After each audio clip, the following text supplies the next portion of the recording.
Yang terhormat Ibu Kepala SMP Negeri 6 Mataya Hulu dan Bapak Ibu Guru SMP Negeri 6 Mataya Hulu yang kami hormati. Pertama dan yang paling utama, marilah kita panjatkan puji syukur kehadirat Allah Subhanahu wa Ta'ala, karena siang hari ini kita dalam keadaan sehat walafiat, nikmat yang sangat luar biasa, sehingga pada siang hari ini kita bisa berkumpul di kantor tercinta, di ruangan kita tercinta, dalam rangka diseminasi kegiatan pendidikan guru penggerak oleh Bapak Eko Preswanto, yaitu diseminasi budaya positif. Sebelumnya, saya selaku moderator izinkan untuk membawakan acara pada siang hari ini.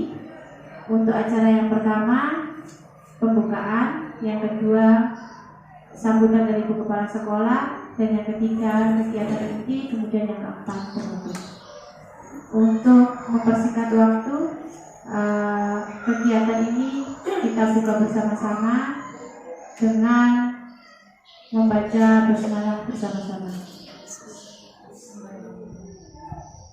Acara selanjutnya adalah sambutan dari Ibu Kepala Sekolah kepada Ibu Ria selaku Kepala Sekolah. Kami silakan. Terima kasih kepada pembawa acara yang sudah memberikan waktu. Selamat pagi. Yang saya hormati Bapak Ibu Dewan Guru dan Pak Eko selaku calon guru penggerak angkatan ke-10. Angkatan ke-9. Puji dan syukur kita panjatkan kehadirat Tuhan Yang Maha Kuasa, di mana pada pagi hari ini kita dipertemukan dalam suasana yang nyaman, suasana yang penuh dengan rasa kekeluargaan, dan secara pribadi saya merasa bersyukur sudah ada satu guru penggerak yang sudah lolos sebagai guru penggerak di SMP Negeri 6 Mataya Hulu ini, dan satu lagi yang akan menyusul menjadi guru penggerak. Harapan saya ke depannya, mudah-mudahan nanti ada lagi guru-guru yang lain yang bisa ikut untuk menjadi guru penggerak. Bapak Ibu jangan takut, jangan merasa minder, karena kalau ada niat kita untuk belajar, untuk maju, saya yakin apapun halangan, rintangan dan hambatannya pasti bisa kita lewati. Dan nantinya juga saya yakin juga guru penggerak yang sudah lulus seperti Ibu Yani pasti akan siap membantu Bapak Ibu guru yang nantinya bisa ikut menjadi calon guru penggerak. Kemudian pada pagi hari ini adalah kali kedua kita melaksanakan diseminasi budaya positif yang nanti akan disampaikan oleh Pak Eko Preswanto. Mudah-mudahan nanti apa yang disampaikan kepada kita bisa kita ikut melaksanakan, karena saya rasa ini adalah hal-hal yang baik dan bisa langsung kita terapkan kepada siswa-siswi kita, kepada sesama kita juga, karena saya yakin tujuan dari diseminasi yang sudah dibuat ini adalah hal-hal yang baik, dan nanti akan kita ikuti bersama-sama apa aja yang harus atau apa aja yang ada di dalam diseminasi, terutama budaya positif itu seperti apa. Mungkin itu yang bisa saya sampaikan. Harapan saya Bapak Ibu bisa mengikuti ini semua sambil belajar, dan nantinya kedepannya bisa kita terapkan di dalam dunia kerja kita, termasuk di dalam lingkungan sekolah kita. Terima kasih. Selamat pagi. Terima kasih atas sambutan yang diberikan oleh Ibu Kepala Sekolah. Untuk acara selanjutnya adalah kegiatan inti. Acara inti yaitu diseminasi dari budaya positif di pendidikan guru penggerak angkatan 9. Kepada Bapak Pemateri yaitu Bapak Eko Preswanto, disilakan.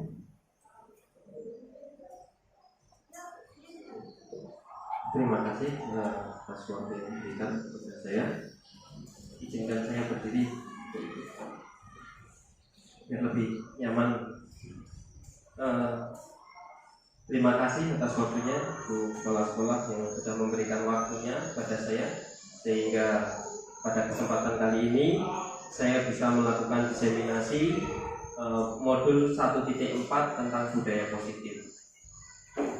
Saya berdiri di sini, Bapak Ibu, bukan berarti saya lebih hebat dari Bapak Ibu, bukan berarti saya lebih paham, tapi saya berdiri di sini karena saya diberikan kesempatan lebih dulu saja dari Bapak Ibu, sehingga saya bisa mengikuti pendidikan guru penggerak. Karena saya lebih dulu mengikuti pendidikan, jadi saya diberitahu lebih dulu. Nah, jadi saya di sini ingin menyampaikan apa yang disampaikan ke saya dan ingin saya sampaikan juga ke Bapak Ibu agar kita sama-sama belajar. Saya di sini tidak hebat, nanti kita akan sama-sama mencari tahu, mencari solusi untuk pengembangan budaya positif di lingkungan sekolah kita.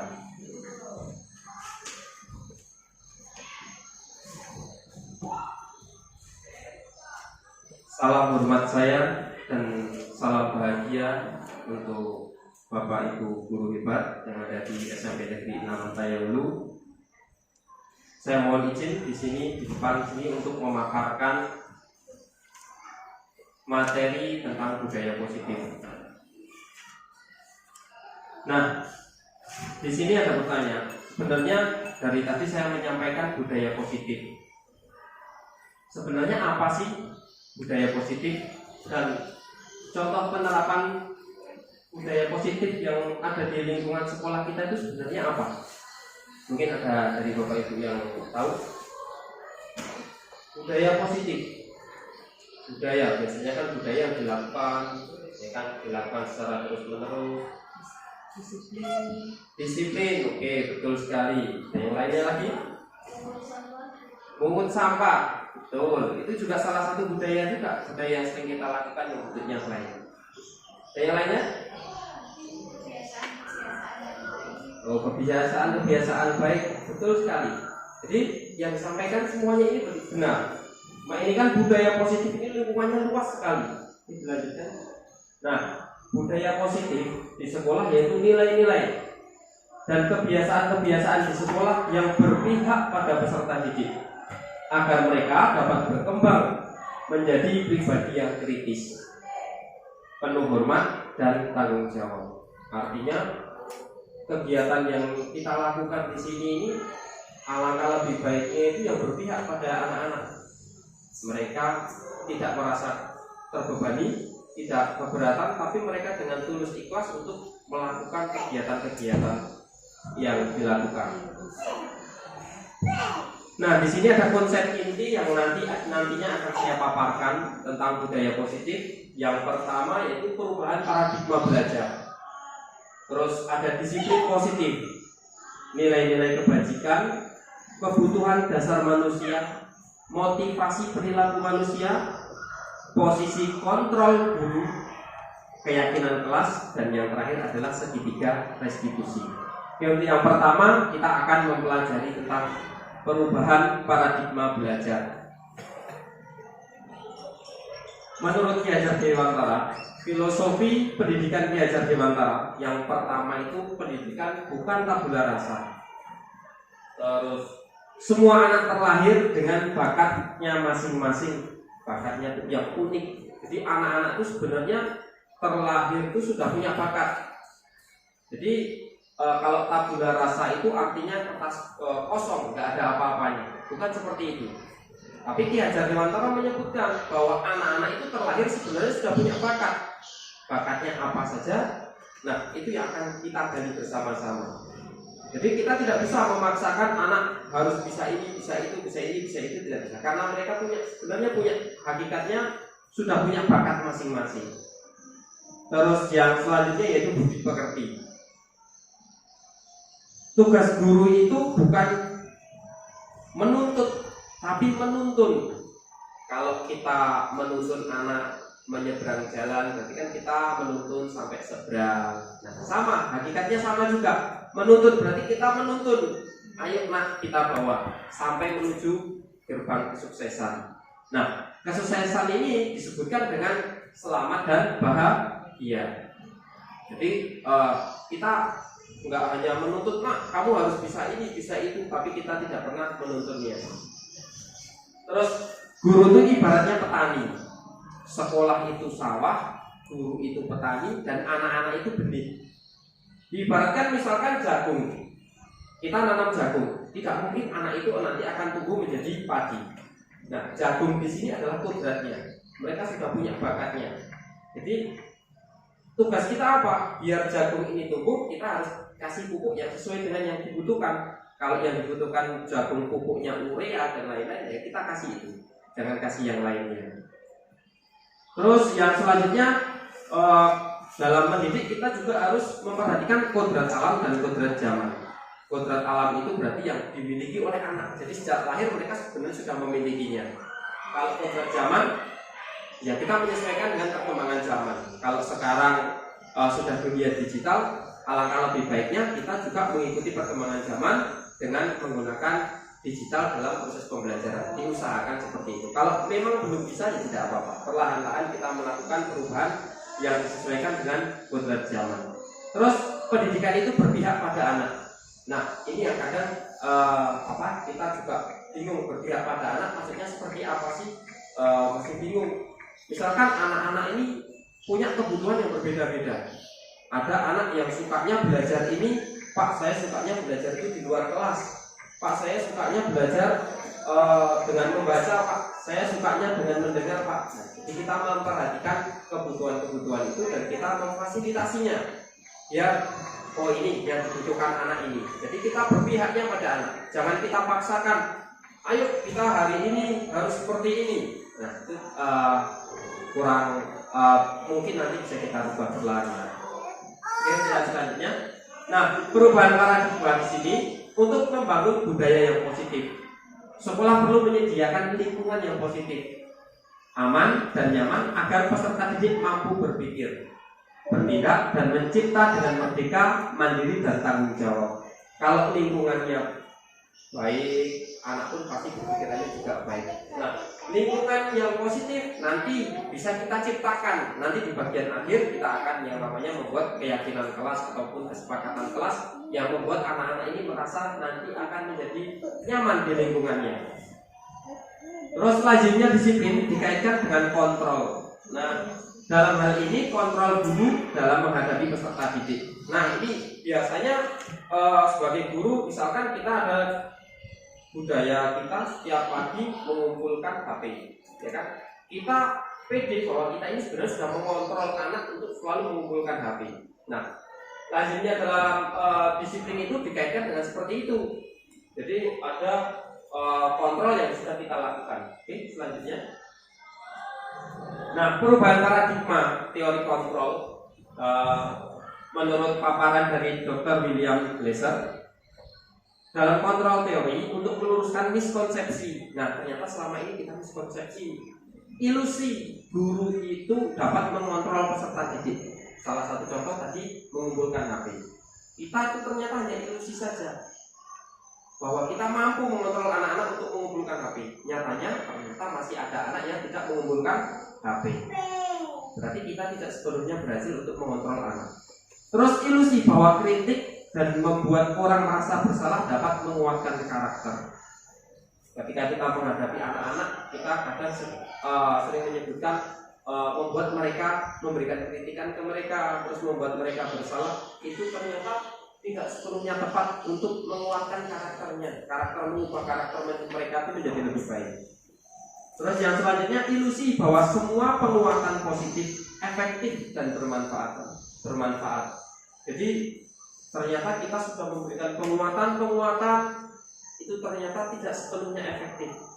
Terbukti kita sudah memberikan penguatan setiap pagi dengan apel pagi dari Bapak Ibu Bapak Ibu guru yang piket itu luar biasa sekali, itu penguatan yang luar biasa, tapi ternyata tidak sepenuhnya melakukan. Salah satu contoh memasukkan baju. Bapak Ibu guru kurang apa? Kita memberikan penguatan kepada anak dalam bentuk kita setiap apel pagi maupun apel siang. Itu luar biasa sekali. Ternyata itu hanya ilusi kita bahwa kita dengan penguatan ini dapat mengontrol anak, memasukkan bajunya. Ternyata masih ada aja yang tidak memasukkan baju. Terus ilusi bahwa seorang dewasa memiliki hak untuk memaksa. Maksudnya di sini adalah kita sebagai guru kita menganggap bahwa kita itu orang yang lebih dewasa, ya. Jadi kita berhak, kita bisa aja memaksa anak-anak untuk melakukan hal-hal yang sesuai dengan kehendak kita. Pasti ya hal-hal yang kehendak kita adalah hal-hal yang baik. Tapi ternyata itu hanya ilusi kita bahwa kita mampu mengubah anak dengan hak yang kita miliki, yaitu sebagai orang dewasa. Ternyata tidak sepenuhnya tepat. Nah, di sini ada perubahan paradigma stimulus respon menjadi teori kontrol. Kalau di sini bisakah kita mengontrol seseorang? Di stimulus respon, kita mencoba mengubah orang agar berpandangan sama dengan kita. Dengan apel pagi kita selalu memberikan masukan kepada anak. Di teori kontrol, ada yang berubah. Kita berusaha memahami pandangan orang lain tentang dunia. Jadi kita di sini kita memahami anak. Sebenarnya anak ini pandangannya seperti apa sih? Kita coba masuk ke dalam dunia anak. Terus dalam stimulus respon, perilaku buruk dilihat sebagai sesuatu kesalahan. Jadi selama ini kalau ada anak berbuat tidak baik, yaitu perbuatan buruk, itu perbuatan yang salah, ya, tidak bisa kita terima. Nah, dalam teori kontrol, semua perilaku itu memiliki tujuan. Jadi semua perilaku itu sebenarnya memiliki tujuan. Nah, nanti ini ada studi kasusnya, nanti ada. Orang lain bisa mengontrol saya. Jadi kita punya pemikiran bahwa orang lain bisa mengontrol saya. Dalam teori kontrol, hanya Anda, berarti hanya anak yang bisa mengontrol diri anak sendiri. Jadi kita itu tidak bisa mengontrol anak, tapi anak yang bisa mengontrol dirinya sendiri. Saya bisa mengontrol orang lain. Pemaksaan ada pada saat bujukan gagal. Jadi pemaksaan itu ada. Pemaksaan itu kita gunakan saat kita sudah bujuk tidak bisa. Jadi karena dibujuk gagal, akhirnya kita paksa anak-anak untuk mengikuti apa yang kita mau. Terus dalam teori kontrol kita rubah kolaborasi dan kesepakatan menciptakan pilihan-pilihan baru. Jadi kita berkolaborasi dengan anak-anak. Ketika ada berbuat salah, kita ajak kolaborasi. Sebenarnya ada apa sih? Kita mencari kesepakatan dan pilihan baru. Terus model berpikir menang kalah. Jadi kalau di stimulus respon itu kenapa disebut menang dan kalah? Ini kalau mudah dipahaminya. Jadi dalam stimulus respon benar dan salah. Kalau anak melakukan benar, dia merasa akan selalu benar. Dan kalau yang salah, dia akan merasa sangat menyesal dengan kesalahannya. Kalau dalam teori kontrol, pola berpikirnya adalah menang dan menang. Jadi bagaimana ketika dia benar dan ketika mereka salah, mereka akan mengubah kesalahannya menjadi sesuatu yang benar. Nah, sekarang untuk selanjutnya, apa makna disiplin? Karena kita sering sekali menyebutkan disiplin. Anak ini kurang disiplin, anak ini disiplin sekali. Sebenarnya apa sih makna disiplin? Ada yang tahu? Tertib, ya betul sekali. Betul. Keteraturan, oke betul sekali. Yang lainnya? Oke, kita coba lihat. Kata disiplin sering sekali dikaitkan dengan tata tertib, teratur, patuh pada peraturan, ya kan? Kata disiplin juga sering dihubungkan dengan hukuman. Kalau anak nggak tertib, sering sekali dihukum. Padahal itu sungguh berbeda karena belajar dengan disiplin tidak harus dengan memberi hukuman. Justru sebaiknya hukuman itu alternatif terakhir. Kalau bisa malah tidak digunakan. Nah, inilah yang akan kita pelajari bersama-sama. Karena selama ini kita selalu menggunakan hukuman, anak tidak tertib dihukum, anak tidak tertib dihukum. Nah ini sebenarnya bisa dalam pendidikan menurut Ki Hajar Dewantara ini masih belum tepat. Oke, selanjutnya Ki Hajar Dewantara menyatakan bahwa untuk mencapai kemerdekaan atau dalam konteks pendidikan kita saat ini dan untuk menciptakan peserta didik yang merdeka, syarat utamanya adalah harus ada disiplin yang kuat. Nah, apa sih disiplinnya? Disiplin yang dimaksud adalah disiplin diri yang memiliki motivasi internal. Jadi yang ada dari dalam dirinya. Internal itu berarti dari dalam diri, bukan dari luar. Jika kita tidak memiliki motivasi internal, maka kita memerlukan pihak lain. Kalau anak tidak memiliki motivasi untuk berbuat baik, maka anak itu perlu bantuan kita, bantuan orang lain agar memiliki motivasi dari dalam dirinya untuk mendisiplinkan dirinya. Nah, teori motivasi perilaku manusia di sini ada tiga teori.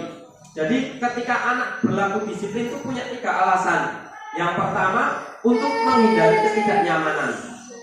Jadi anak disiplin itu sebenarnya, kenapa kamu disiplin? Untuk menghindari ketidaknyamanan atau hukuman, biar tidak dihukum Pak. Terus yang kedua, untuk mendapatkan imbalan. Jadi kalau ada anak disiplin, biasanya kenapa kamu disiplin? Biar saya dinilai bagus sama Bu Nur dan lain sebagainya. Itu adalah bentuk imbalan. Dan yang ketiga, untuk menghargai diri sendiri menjadi insan sesuai harapan kita. Jadi ada 3 ini. Nah, kita coba lihat dari 2 yang pertama.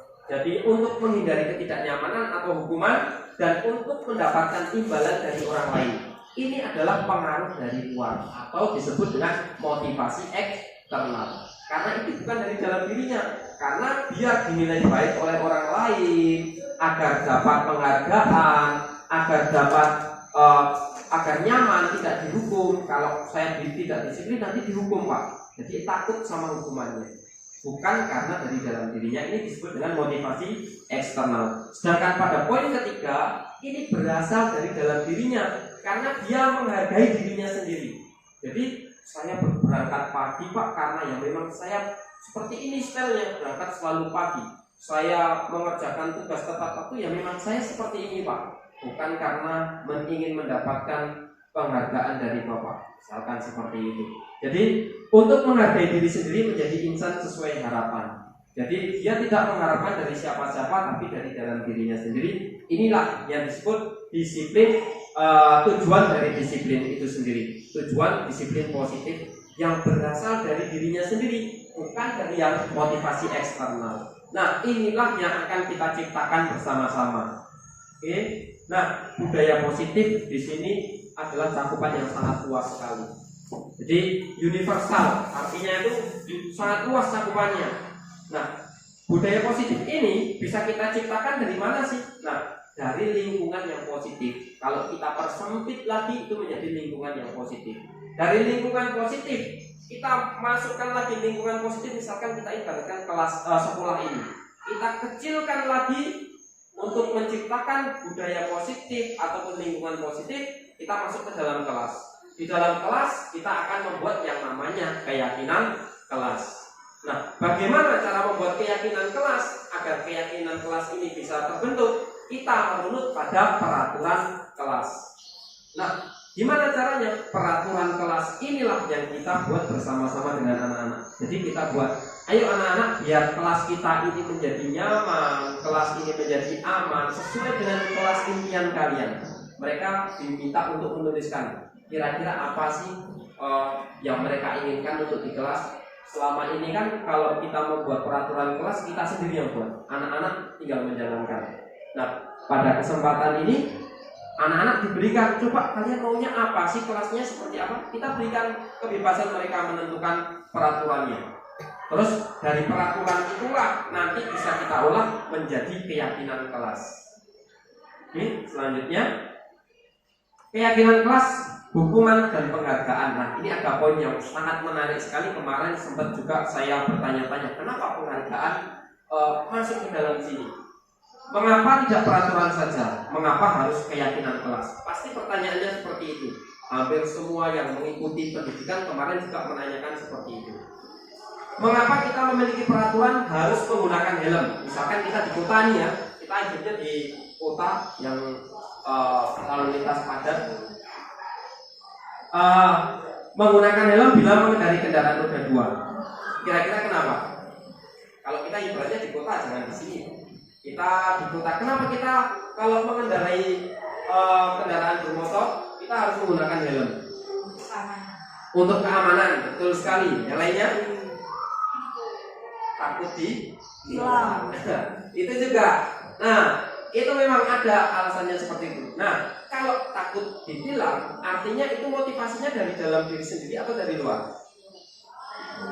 Dari luar. Karena takut ada polisi, berarti luar. Nah, kalau seperti yang disampaikan oleh Ibu tadi ya, keselamatan ya Bu ya, itu kira-kira karena orang lain atau diri sendiri? Nah, itulah motivasi dari dalam diri. Jadi dari satu pertanyaan ternyata ada motivasi dari luar, ada motivasi dari dalam.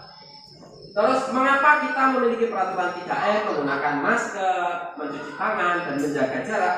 Itu juga sama. Takut nanti dikatain orang. Padahal di sini juga tentang keselamatan. Untuk mendukung motivasi intrinsik, kembali ke nilai-nilai atau keyakinan. Keyakinan lebih menggerakkan seseorang dibandingkan mengikuti serangkaian peraturan-peraturan. Jadi kalau kita yakin, kita biasanya malah lebih untuk melakukannya ini lebih giat lagi daripada kita ada peraturan, kita justru biasanya lebih sering untuk mengabaikan peraturan yang ada. Nah, oleh karenanya makanya lebih baik menggunakan keyakinan kelas daripada menggunakan peraturan. Karena kalau mereka yakini, mereka akan mau anak-anak ini lebih semangat untuk melakukan keyakinan yang sudah mereka buat. Nah, keyakinan kelas. Apa sih keyakinan kelas? Keyakinan kelas adalah nilai-nilai kebajikan. Nah, apa nilai kebajikan? Nanti kita akan pelajari. Atau prinsip-prinsip universal yang luas, yang disepakati bersama secara universal, lepas dari latar belakang, suku, negara, bahasa, maupun agama. Jadi ini berdasarkan kesepakatannya, nilai-nilai universal ini. Menurut Gosen 1998, suatu keyakinan akan lebih memotivasi seseorang dari dalam atau intrinsik. Seseorang akan lebih bersemangat untuk menjalankan keyakinannya daripada hanya sekedar mengikuti serangkaian peraturan. Oke. Nah, sekarang pertanyaannya, pembentukan keyakinan kelas bagaimana sih? Nah, urutannya, keyakinan kelas bersifat abstrak. Jadi tidak kita jabarkan secara rinci itu, tapi secara luas, abstrak. Daripada peraturan yang lebih rinci dan konkret. Kalau peraturan kan lebih rinci, dilarang ribut di dalam kelas. Nah, kalau nanti di keyakinan kelas lebih luas lagi, nanti mereka menginginkan bersama-sama. Keyakinan kelas berupa pernyataan-pernyataan yang universal, artinya yang lebih luas tadi. Pernyataan keyakinan kelas senantiasa dibuat dalam bentuk kalimat positif. Nah, selama ini kalau peraturan kelas, peraturan kan dibuatnya kalimat positif, kalimat negatif campur jadi satu. Contoh kalimat negatif itu dilarang, misalkan. Kata dilarang itu adalah salah satu bentuk kalimat negatif. Nah, di keyakinan kelas, kalimat-kalimat negatif itu dirubah menjadi kalimat positif. Terus semua warga kelas sebaiknya ikut berkontribusi dalam membuat kegiatan kelas lewat curah pendapat. Nah, maka tadi saya sebutkan mereka berpartisipasi aktif untuk membuat peraturan. Jadi kita tanya mereka yang buat, silakan buat apa dari anak-anak ini boleh menyampaikan pengennya mereka, kelas impiannya mereka itu seperti apa. Nah, itu disebut dengan curah pendapat. Terus bersedia meninjau kembali keyakinan kelas dari waktu ke waktu. Jadi keyakinan kelas nanti misalkan sudah terbentuk nih, ternyata ada dari keyakinan kelas itu yang belum sesuai dengan mereka. Jadi mau untuk meninjau ulang, memperbaiki keyakinan kelas yang sudah dibuat. Oke. Nah, ini nilai-nilai kebajikan. Nilai-nilai kebajikan sebenarnya ada 6 organisasi. Di sini saya buat 3 saja saya cantumkan di sini. Dan yang pertama, profil pelajar Pancasila yang sering digaungkan sekarang ini, beriman, bertakwa kepada Tuhan Yang Maha Esa dan berakhlak mulia. Itu adalah nilai kebajikan. Mandiri, bernalar kritis, berkebinekaan global, bergotong royong, kreatif. Terus ada juga dari IBO Primarius, sikap murid pada toleransi, ada rasa hormat, ada integritas, mandiri, menghargai, antusias. Nah, nanti dari anak-anak itu, pernyataan anak itu kira-kira masuk di nilai kebajikan yang mana kita masukkan di sini. Misalkan ngambil buku nih, anak-anak ngambil buku, terus mereka menuliskan, Pak, kalau kita sudah mengambil buku, mengembalikan buku ke tempatnya. Itu salah satu bentuk tanggung jawab. Jadi nilai kebajikannya apa? Tanggung jawab. Padahal tanggung jawab yang di sini adalah banyak sekali tanggung jawabnya. Mereka menjaga aset sekolah itu juga salah satu bentuk tanggung jawab. Makanya dari tadi disebutkan bahwa keyakinan kelas itu sifatnya universal, lebih luas, cakupannya lebih banyak. Oke, lanjutnya. Nah, di sini ada perbedaan antara peraturan dengan keyakinan kelas atau nilai kebajikan yang dituju. Selalu kembalikan buku ke tempatnya. Keyakinan kelasnya apa sih? Keyakinan kelasnya adalah tanggung jawab. Terus ada kata dilarang. Dilarang itu adalah kalimat negatif. Dilarang mengganggu orang lain. Nah, keyakinan kelasnya atau nilai kebajikan yang diambil itu adalah menghormati orang lain dan diri sendiri. Terus hadir di sekolah 15 menit sebelum pembelajaran dimulai. Itu adalah peraturan. Maka keyakinan kelas atau nilai kebajikan yang diambil adalah menghormati orang lain, komitmen pada sebuah tujuan, berkomitmen. Mereka punya komitmen untuk berlaku lebih baik. Dilarang melakukan kekerasan. Ini salah satunya nilai universalnya, nilai kebajikannya, yaitu keselamatan dan menghormati orang lain. Dilarang menggunakan narkoba. Nilai kebajikannya yaitu kesehatan. Terus bergantian atau menunggu giliran, itu juga menghormati orang lain, kesabaran. Gunakan masker, ini juga tentang kesehatan. Jangan berlari di kelas atau koridor, ini tentang keselamatan dan juga keamanan. Oke, lanjutnya. Ini ada contoh penerapan membuat keyakinan kelas. Ini saya kemarin membuat keyakinan kelas bersama anak-anak. Contohnya saya ada di kelas 9A. Kemarin saya di awal saya memberikan penjelasan dulu tentang keyakinan kelas. Apa sih keyakinan kelas? Mereka bingung karena mereka nggak pernah dengar tentang keyakinan kelas. Pak, keyakinan kelas itu apa? Nah, saya sampaikan dulu secara global tentang peraturan kelas. Kalau peraturan mereka tahu. Nah, dari situlah saya sampaikan. Ayo kita buat peraturan dulu.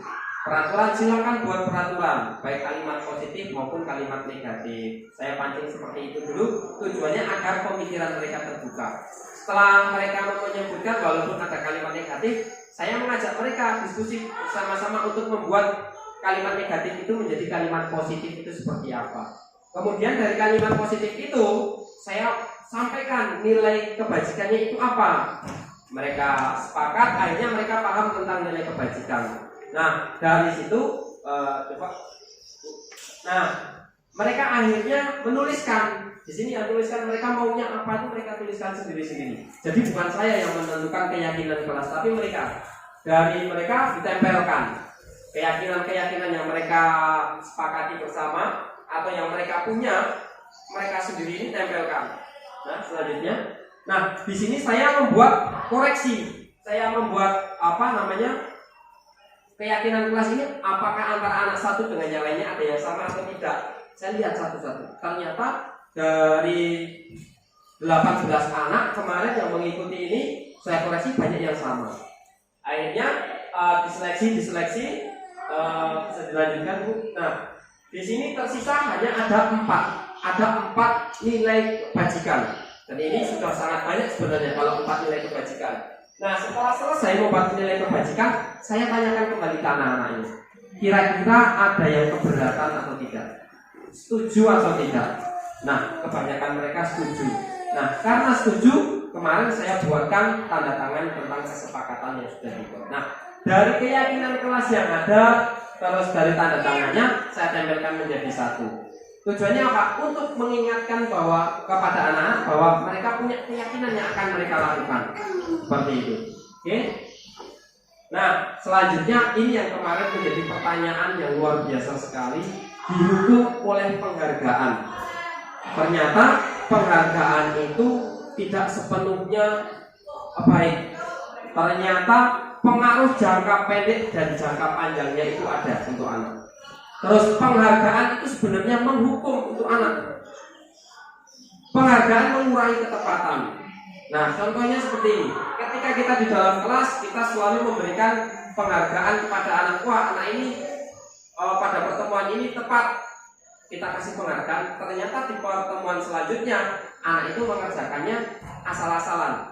Asal-asalan dengan tujuan karena mereka yakin bahwa hasilnya ini tepat, pasti tepat. Akhirnya mereka salah. Maka di sini mengurangi ketepatan dari jawaban anak.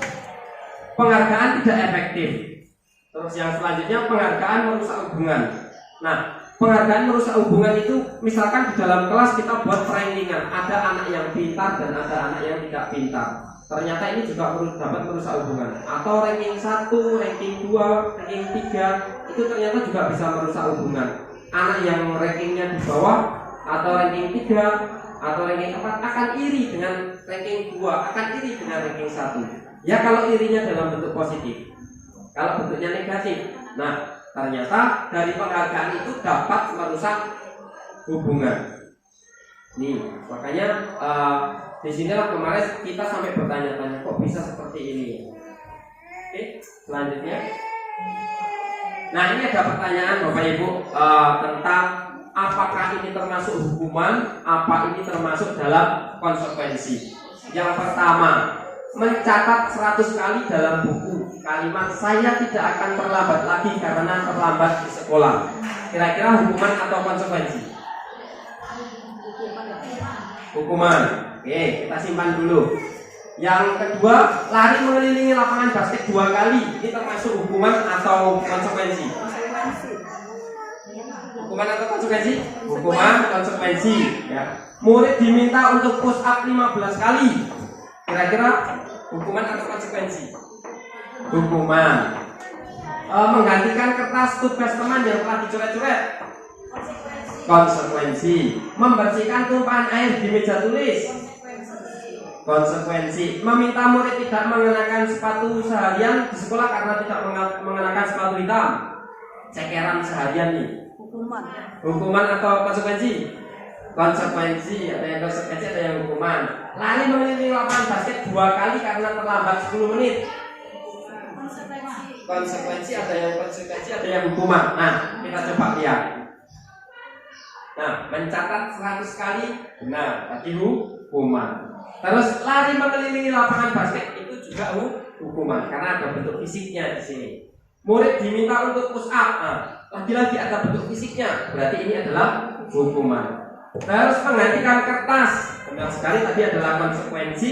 Membersihkan tumpahan air di meja tulis karena tersenggol, itu adalah konsekuensi. Terus murid disuruh untuk mengenakan tidak mengenakan sepatu cekeran ini adalah hukuman karena ada bentuk fisiknya. Terus lari mengelilingi lapangan basket 2 kali karena terlambat 10 menit untuk pelajaran PJOK, ini adalah konsekuensi. Oke, selanjutnya. Nah, di sini ada perbedaan hukuman dan konsekuensi. Hukuman sesuatu yang menyakitkan harus terjadi. Kalau konsekuensi sesuatu yang harus terjadi. Sedangkan yang selanjutnya membuat anak sakit hati. Kalau konsekuensi membuat anak merasa tidak nyaman dalam jangka waktu pendek. Anak membenci kedisiplinan, anak akan lebih menghargai kedisiplinan. Itu untuk konsekuensi. Untuk hukuman mendorong anak menyakiti diri sendiri. Kalau konsekuensi mendorong anak agar menyesuaikan diri. Terus konsep diri yang buruk. Kalau konsekuensi berarti konsep diri yang baik. Terus yang selanjutnya, anak belajar untuk menyembunyikan kesalahan. Kalau dalam konsekuensi, anak belajar untuk mematuhi peraturan. Marah, rasa bersalah, dipermalukan, merasa tak dihargai, konsekuensinya kehilangan hak, dibuat tidak nyaman, diasingkan untuk sementara. Sampai sini dulu, kira-kira ada pertanyaan nggak Bapak Ibu? Tentang yang sudah kita pelajari. Atau kita lanjutkan? Lanjut. Oke. Nah, ini adalah kebutuhan dasar manusia. Makanya tadi disebutkan di awal bahwa setiap perilaku itu pasti memiliki tujuan.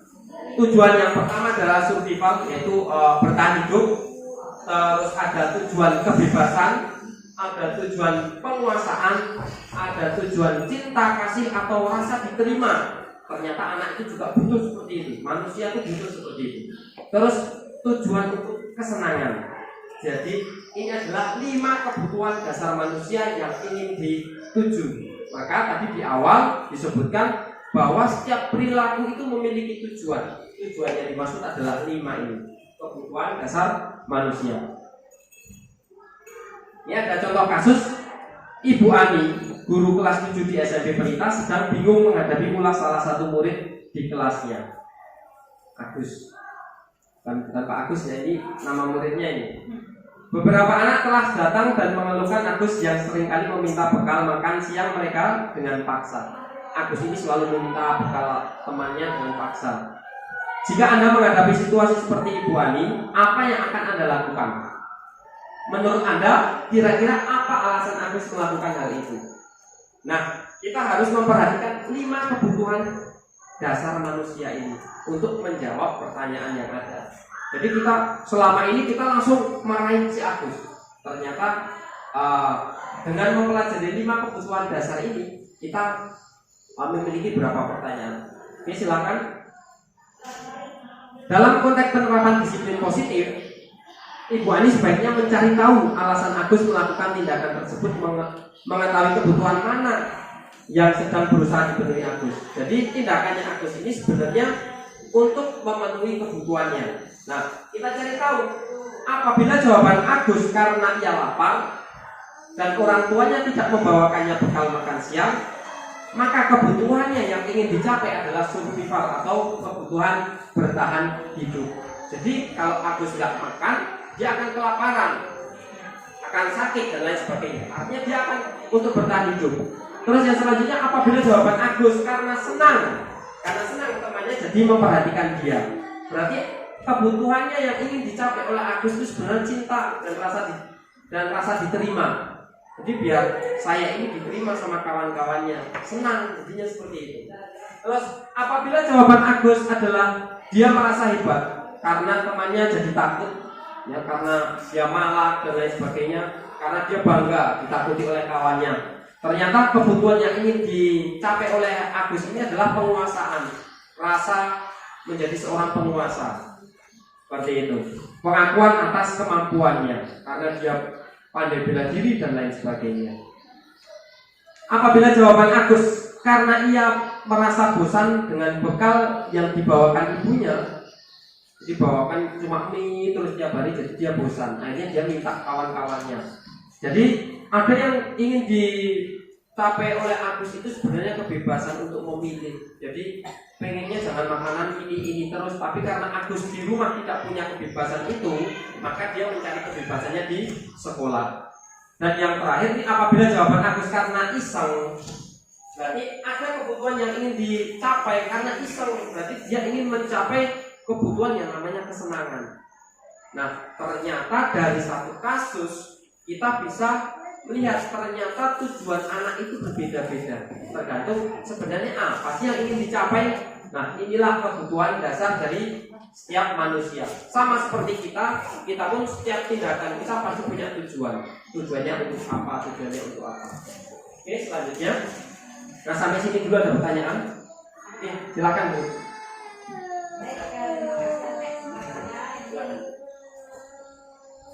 Ini kesempatan yang sangat baik kan, saya bisa bertanya. Ini saya punya kasus juga ya Pak. Ya. kasusnya ada siswa yang tidak mengerjakan tugas. Nah, kalau saya hukum tentu ini tidak tidak baiklah kalau sesuai dengan ini ya. Nah, kira-kira kalau siswa tidak mengerjakan tugas itu apa ya kira-kira kebutuhannya, tujuannya? Itu satu. Lalu yang kedua, sebagai guru apa yang saya lakukan sebaiknya? Terima kasih. Penjelasan. Terima kasih Ibu untuk pertanyaan yang luar biasa. Anak tidak mengerjakan tugas. Nah, sebelumnya Ibu sudah buat keyakinan kelas belum ya Bu? Ini belum ya Bu ya? Belum. Nah belum. Oke.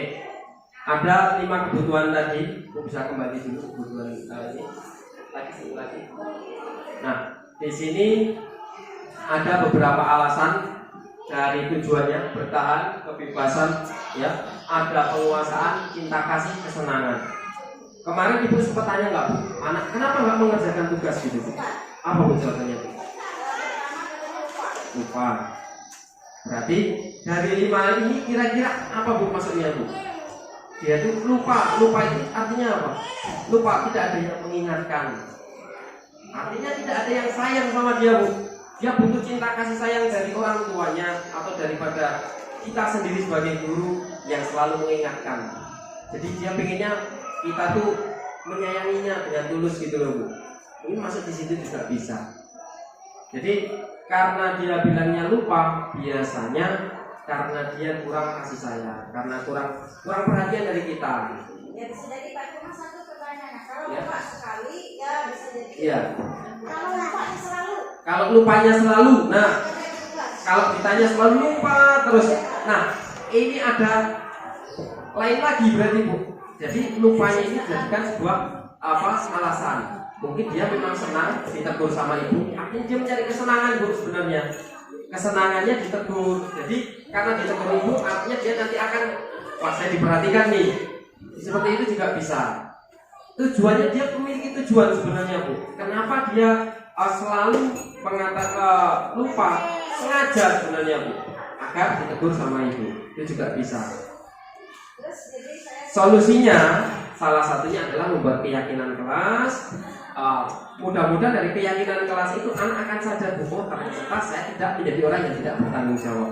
Karena mengerjakan tugas adalah salah satu bentuk dari tanggung jawab. Kalau peraturan Bu, selama ini kita kan buatnya peraturan anak tidak mengerjakan tugas kita hukum. Kan peraturan anak itu akan cenderung untuk keluar dari peraturan kita yang kita buat.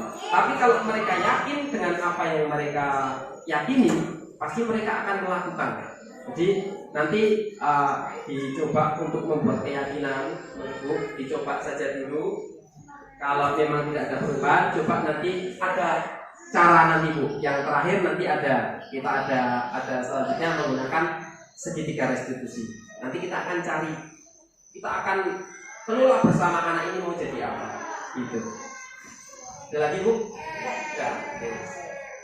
Ada lain yang ingin bertanya? Oke, silakan.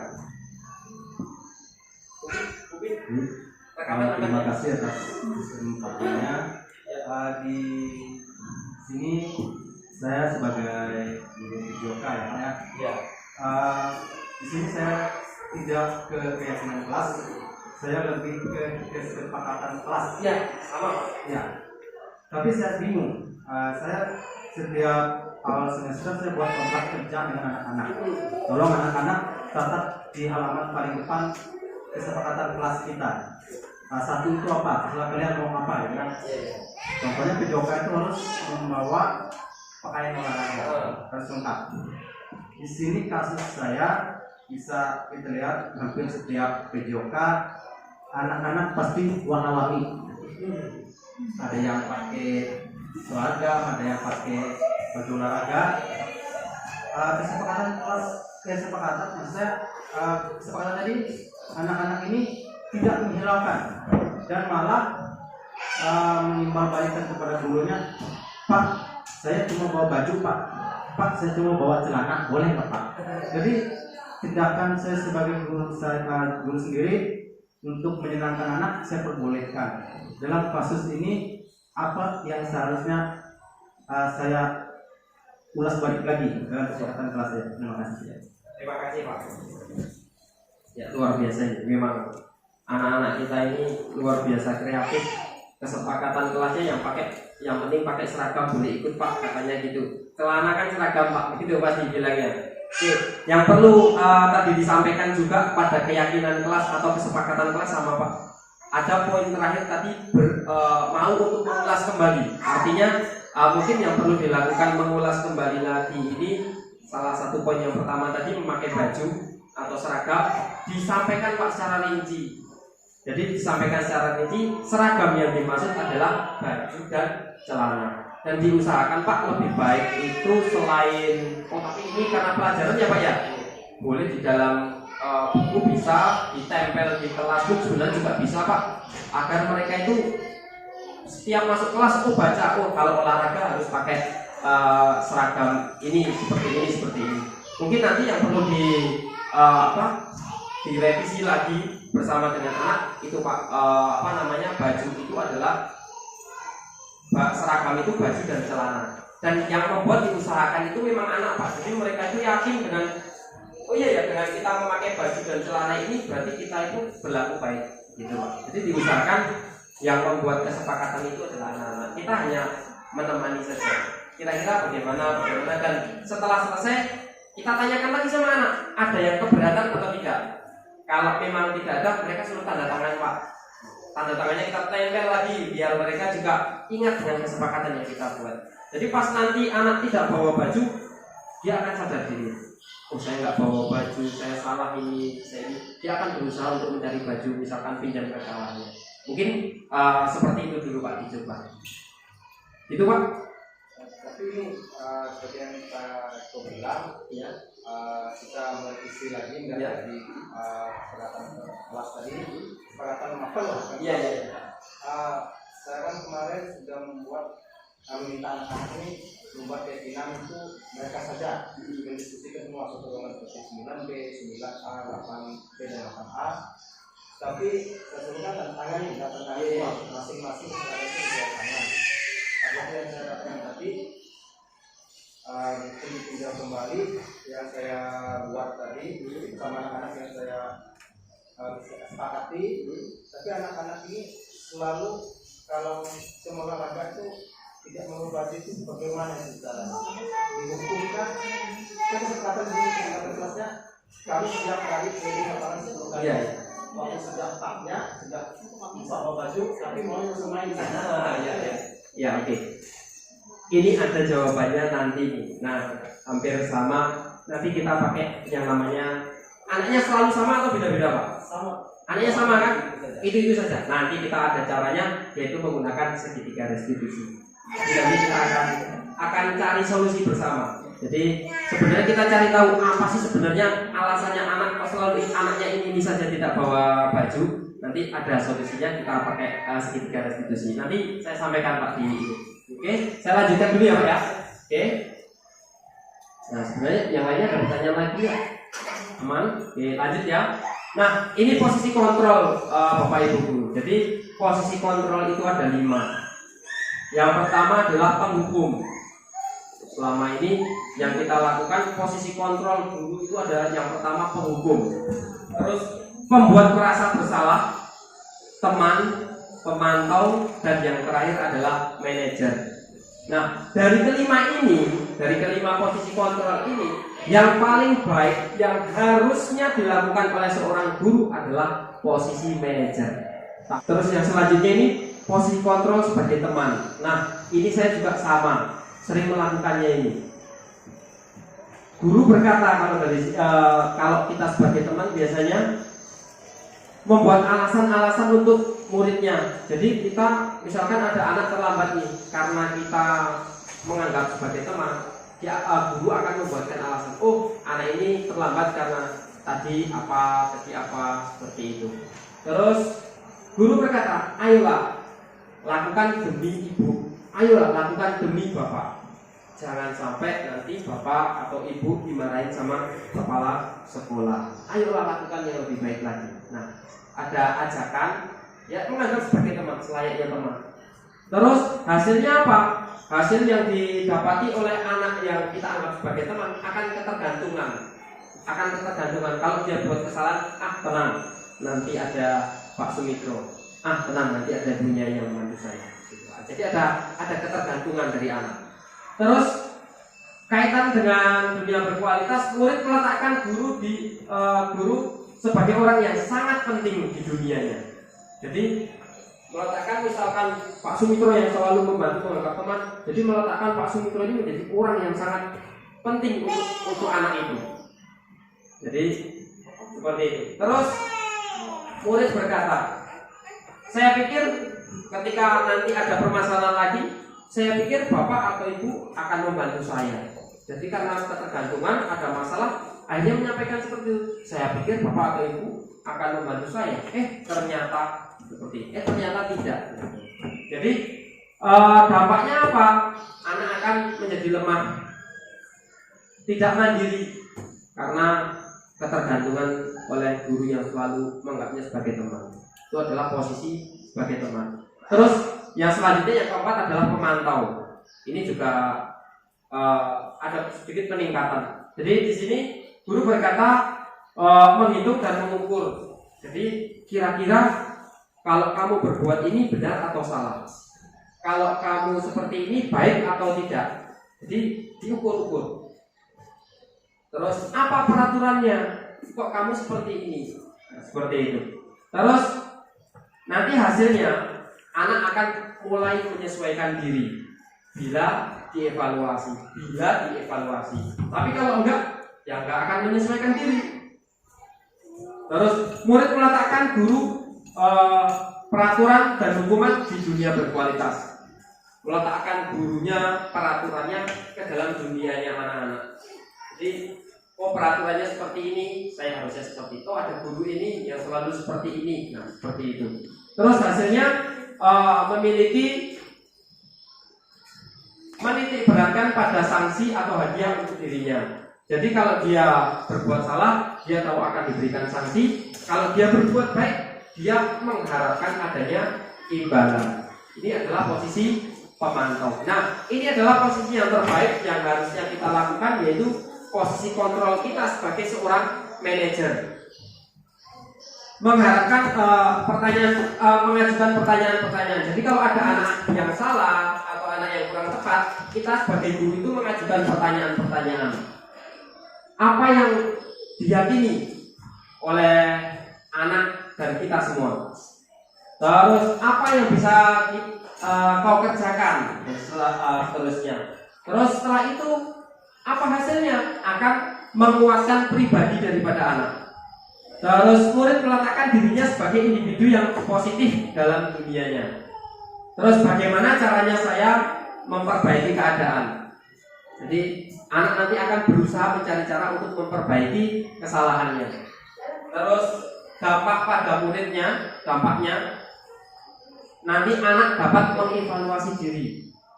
Bagaimana cara untuk memperbaiki dirinya. Jadi ketika anak melakukan kesalahan, anak itu bisa mengevaluasi diri dan mencari cara untuk memperbaiki diri. Nah, untuk selanjutnya kita akan belajar tentang restitusi. Apa sih sebenarnya restitusi? Restitusi adalah proses menciptakan kondisi bagi murid untuk memperbaiki kesalahan mereka, sehingga mereka bisa kembali pada kelompok mereka dengan karakter yang lebih kuat. Kalau tadi kita sebutkan anak kembali ada yang merasa lebih rendah karena kesalahannya, jadi takut dan lain sebagainya. Nah, kalau di restitusi ini mereka akan kembali ke teman-temannya dengan perasaan yang lebih kuat. Nah, ciri-ciri restitusi ini ada 9. Bukan untuk menebus kesalahan, memperbaiki hubungan, terus ada tawaran, bukan paksaan. Jadi di sini kita tidak membuat paksaan ke anak-anak, tetapi membuat tawaran. Terus restitusi menuntun untuk melihat ke dalam diri. Restitusi mencari kebutuhan dasar yang mendasari tindakan. Restitusi diri adalah cara yang paling baik untuk memperbaiki diri. Restitusi fokus karakter, bukan tindakan. Jadi di sini restitusi itu menciptakan karakter, bukan tindakan berupa hukuman atau yang lain sebagainya. Restitusi fokus pada sebuah solusi. Jadi restitusi ini solusinya untuk memperbaiki kesalahan itu apa? Restitusi mengembalikan murid yang berbuat salah pada kelompoknya. Nah, ini adalah segitiga restitusi. Pada segitiga restitusi ada 3 tahapan. Yang pertama yaitu menstabilkan identitas. Yang kedua, validasi tindakan yang salah. Dan yang terakhir adalah menanyakan keyakinan. Nah, seperti yang tadi disampaikan oleh Pak Sumitro, ya, yang tadi baju ya Pak ya. Kita menstabilkan dulu. Setiap orang pasti berbuat salah. Anaknya kita panggil dulu Pak. Kita menggunakan metode ini, segitiga restitusi ini. Jadi anaknya yang selalu datang dengan baju yang tidak sesuai seragamnya, bersama dengan bersinar tadi. Apa anak yang tidak mengerjakan itu pasti kita panggil anaknya. Kita carikan tempat yang nyaman untuk diskusi bersama anak. Kita tetap berdua. Kita tanya, anak seperti ini, kita memberikan ini aja pembenaran dulu. Kamu bukan satu-satunya. Berbuat salah itu memang wajar. Itu kita membuat menstabilkan dulu identitasnya. Berbuat salah itu wajar. Boleh berbuat wajar. Seperti itu dulu. Di awal kita memberikan seperti dukungan ke anak. Kemudian selanjutnya kita validasi ke anak-anak. Kita tanyakan, kira-kira kalau tidak pakai baju atau hanya baju saja atau celana saja itu benar atau salah? Biar mereka yang menilai dirinya sendiri. Sama seperti tadi, kalau tidak mengerjakan tugas kira-kira benar atau salah. Jadi di sini kita validasi dulu, tapi kita tambahkan, di sini kita tidak mencari benar ataupun salah, tapi mencari solusi. Nah, dari situlah kita berangkat menanyakan keyakinan kelas yang kita sudah buat atau kesepakati apa kita tanyakan. Terus kita menanyakan kembali ke anak, kira-kira untuk kedepannya bagusnya seperti apa gitu Pak. Jadi dari situlah akan menciptakan anak sendiri yang akan membuat komitmen untuk dirinya sendiri. Bukan kita yang memaksa anak untuk memakai baju, tapi nanti akan menciptakan keyakinan dari dalam diri. Begitu juga dengan Ibu Sinarsi tadi ya Bu ya. Jadi dipanggil dulu anaknya, kita tanyakan, kita stabilkan dulu, terus kita validasi tindakannya ini benar atau salah. Kalau anak memang merasa bersalah, nah di situ kita tidak mencari benar atau salah kok, tapi kita mencari solusi agar masalahnya bisa terselesaikan. Jadi kita memberikan tawaran. Terus setelah itu menanyakan keyakinannya, terus solusinya gimana? Kita tanya sama anaknya, biar anaknya mencari solusi sendiri. Seperti itu. Nah, ini adalah contoh saya melakukan restitusi. Jadi ini kan, ini adalah saya menggunakan penerapan segitiga restitusi. Ketika anak berbuat salah, saya coba menanyakan, stabilkan identitasnya dulu.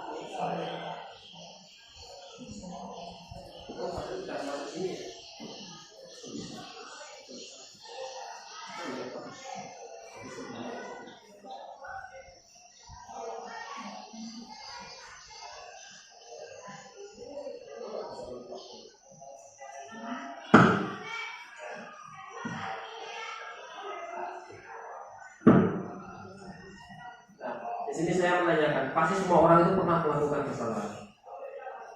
Yang penting anak mengakui bahwa dia berbuat salah. Nah, seperti itu adalah contohnya. Ini akan saya berikan. Jadi di sini sudah saya lakukan untuk restitusinya. Mungkin hanya itu yang dapat saya sampaikan. Kurang lebihnya saya mohon maaf. Terima kasih Bapak Ibu semuanya. Assalamualaikum warahmatullahi wabarakatuh. Demikian acara inti dari diseminasi budaya positif yang sudah disampaikan oleh Bapak Eko Preswanto. Untuk penutupnya, semoga kita semua bisa melaksanakan budaya positif ini di sekolah, dari hal-hal kecil, yaitu dari kesepakatan kelas, keyakinan kelas, sehingga nanti kita bisa menciptakan lingkungan sekolah yang positif, yang aman dan nyaman, menyenangkan untuk anak-anak kita belajar. Sehingga nanti filosofi dari pendidikan Ki Hajar Dewantara bisa kita peroleh bisa kita laksanakan sesuai dengan filosofi beliau. Terima kasih atas penyampaian dari Pak Eko Preswanto. Dengan berakhirnya acara berakhirnya pemaparan dari Pak Eko Preswanto, maka acara siang hari ini juga akan berakhir. Terakhir penutup dari saya, terima kasih. Wassalamualaikum warahmatullahi wabarakatuh. Selamat siang.